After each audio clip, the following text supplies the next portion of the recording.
યોગેશ્વર. ચલો ફ્રેન્ડ, અમારા બ્લોકમાં તમારું સ્વાગત છે. જુઓ અત્યારે દહીં કરવા માટે દૂધ મેળ દીધું.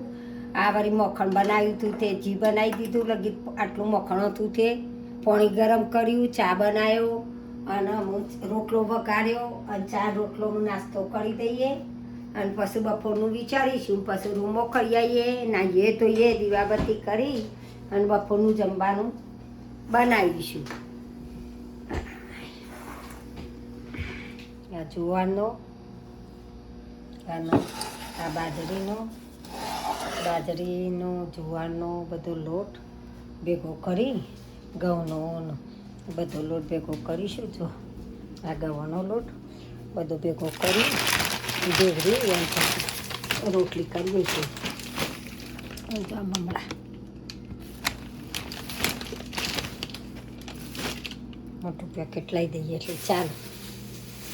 વઘારવા ભેળને જે કરવું હોય કરાય.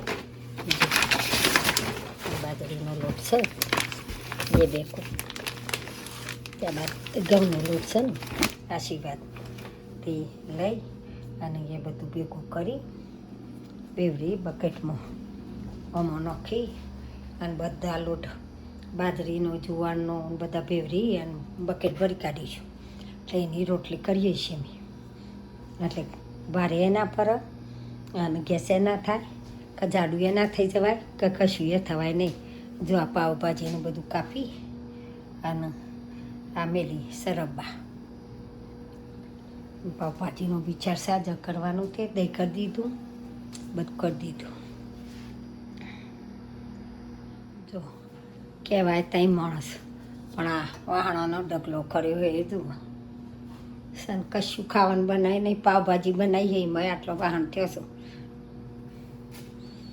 કે હું કોમ તમારે જો આ પાવ કાઢીને મેલ્યા એટલે હું શીખી રૂમો કરીને આવ્યો, નાહ્યો ધોયો, પૂજા કરી, લુગડો ધોવાનો છો અને આવીને પછી આ પાવભાજી બનાવી. જો પોણિયા ખવડાવીને હું કાઢવા જો અને મેં ખાઈ લીધું બનાવી પાવ શેચી અને અમે આવશે એટલે ખાઈ લે ને અમે લુગડો વારીશું. જો બધો લુગડો ધોવા તેનો એનો શોખથી બધો વારીશું ને એવું બધું કર્યા જઈશું અમે હોજ સુધી, કાલે સવારો સુધી નવરો. અમારા વિડીયા ગમતા હોય તો લાઈક કરજો, શેર કરજો, સબસ્ક્રાઈબ કરજો. જય યોગેશ્વર.